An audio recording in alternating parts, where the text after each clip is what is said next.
All right, guys, this is the video for the last lesson of Unit 2, 2.7, Slope-Intercept Form. First, we're going to talk about how the equations for vertical and horizontal lines look, and then we'll get into slope-intercept form. So equations for a vertical line. First of all, when we're talking about vertical lines, a vertical line is one that looks like this. So if I have a coordinate plane, a vertical line is the one that runs up and down like this. Okay? So if the graph is vertical, like this, the equation will always begin with x. It's going to be x equals something. Okay? It will be an undefined slope. Remember, when it's up and down like that, it's an undefined slope. And it'll be a straight line through the x-axis. So it cuts through the x-axis at whatever x equals. So for example, if this one had some lines on it, and that one cut through where x equals 3, this line, the equation for that line is going to be x equals 3. So some other examples would be maybe x equals -5. It's going to be over here somewhere, a vertical line cutting through the x-axis at -5. Okay? Well, horizontal equations for horizontal lines. So if we've got a coordinate plane, oops, I didn't mean to do that. We've got this line that cuts through it down here like this. This is a horizontal line. And let's say it's -2 down there like that. So if the graph is horizontal, right to left, the equation will always begin with y. So it's going to be y equals something. It will be a zero slope, because remember this is a zero slope line, and also be a straight line through the y-axis. So wherever that line is cutting through the y-axis at, in this case -2, that's what the equation is going to look like, y equals -2. If it was like y equals 3, it would come up to 3 and then be a vertical or horizontal line at y equals 3. This one is a parallel to the x-axis, and this one is parallel to parallel to the y-axis. Okay? All right. So now let's actually get into slope-intercept form now. Let me zoom in a little. All right, so equations in slope-intercept form. A linear, remember linear means straight. A linear equation is an equation whose graph is a line, a linear line, a straight line. Okay, a linear equation is always in the form of y equals mx plus b. Sometimes it won't have that plus b. Remember, proportional equations, they don't have that plus b because it's +0. And so we just don't write it. It's still there, it's just that we just don't write it. Okay?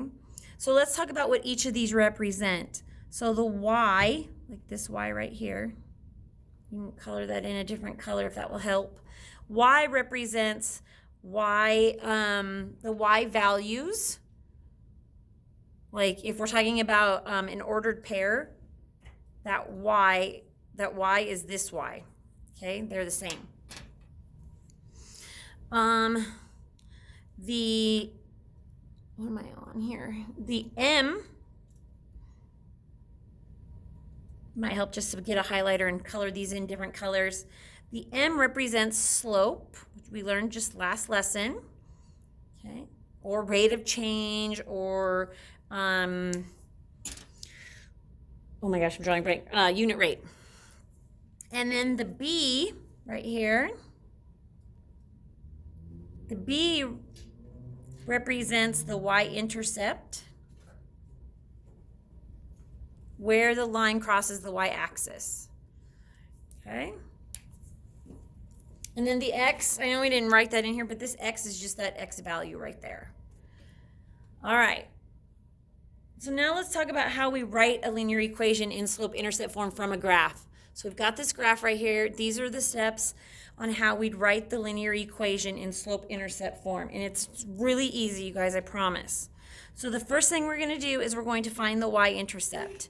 Remember, the y-axis is the one that runs up and down. So we want to know, where does this line cross our y-axis at? And I know that this one's really hard to see because the y and x-axis aren't really much darker than the actual grids, but here's the y-axis and this is the line I'm looking at. So I want to find, where does it cross the y-axis at? Okay, and then what we want to do is we're going to replace that number with the b in the equation down here. Okay, so if this is my origin right here, this is the point 0, 0. If I count 1, 2, I can see that my y-intercept, or my b, is 2 because it crosses the y-axis where the y equals 2. So b is going to equal 2. Next thing we're going to do is we're going to find slope, which is represented by m. Remember, or we also call it the rate of change or the unit rate. Any of those are the same thing. Okay, we want to find the slope for the graphed line, and we're going to replace it with m in the equation. Okay, so there's a bunch of different ways that we can figure this out. The first thing is we could do the draw. After we pick 2 points, we can draw a triangle. We learned how to do that. Okay. We can use slope formula if we want to do that. If you want to pick 2 points, you can use slope formula. Or you can just count your rise over your run, which is kind of like drawing the triangle, but you don't actually have to draw the triangle, I guess. So let's find 2 points. So I found one already. Here's another one. There's another one. There's lots of good points on this graph, this line. All I need is 2. Okay, so remember, if you pick 2 points that are close together, you're not going to have to simplify. So I'm just going to pick these 2 points right here. Remember, up or down first, then to the right. So because I went down, it's going to be negative. So I went down 1, and then I went over 2. So my slope is negative 1/2. Okay, now the last part, and this is where sometimes people get confused, but the last part is just to rewrite the equation with the information you found. So we're replacing m and we're replacing b. All these other pieces, all the other components to the equation stay the same. We're just going to rewrite them. So we're not replacing y with anything, so it's going to be y equals. Are you all right? Okay. Y equals, and then we're going to replace m with what we found m to be. So it's negative 1/2. Then we have to attach x to it because remember, slope is the one with x attached to it. So if you forget to attach the x, I don't know that it's slope. I think it's just some random number. Okay, so y equals negative 1/2 x. And then we can write plus here, but if this one's a positive, so we wouldn't do it. But if b happens to be a negative number, we would just write minus whatever that number is. We would drop the plus sign. Okay, but since it's positive, we're going to write plus and then 2. That's it, you guys. That's all you do. It's that easy.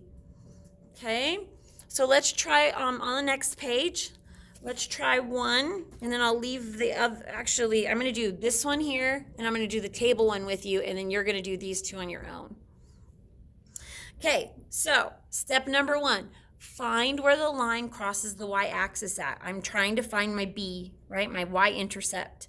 So this is my y-axis. I'm just going to look down it until I find where my line intersects it, and it intersects right here. So this is my origin, so I'm going down 1, 2, 3, 4, 5, and since I went down, it's negative 5. Now I'm going to find my slope. I prefer just to do triangles. If you want to use slope formula, there's plenty of room here to work out slope formula. So they've already picked points for us. So you could start at the most left point.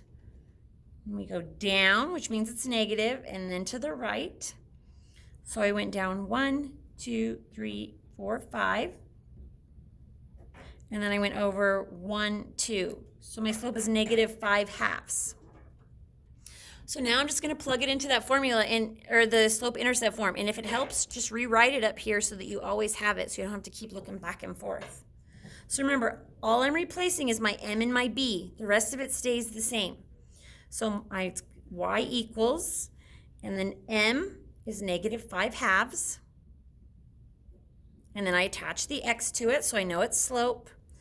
Then I'm going to add my y-intercept. Well, my y-intercept happens to be a negative, so I could write plus and then a -5 here if I wanted, but it's more accurate to just write it like this. Just write -5. Drop the plus sign and just write the -5. Okay? Either one would be correct, but this one's more correct. Okay. Now let's work on a table. Now, the only reason I'm doing this one with a table with you is because we haven't done one from a table, and there's some different things you have to look for when you're trying to figure out the table. All right, so again, we need to find our y-intercept and we need to find our slope. Okay, we'll come back to finding our y-intercept from a table here in a second, but let's find slope. Remember, to find slope from a table, you need to pick 2 points. So I'm gonna pick this point right here, because it has 0 in it, and then I'm just gonna pick the next one down. And I'm going to use slope formula. Y minus y, so I'm going to put 130 minus $1 over 1 minus 0.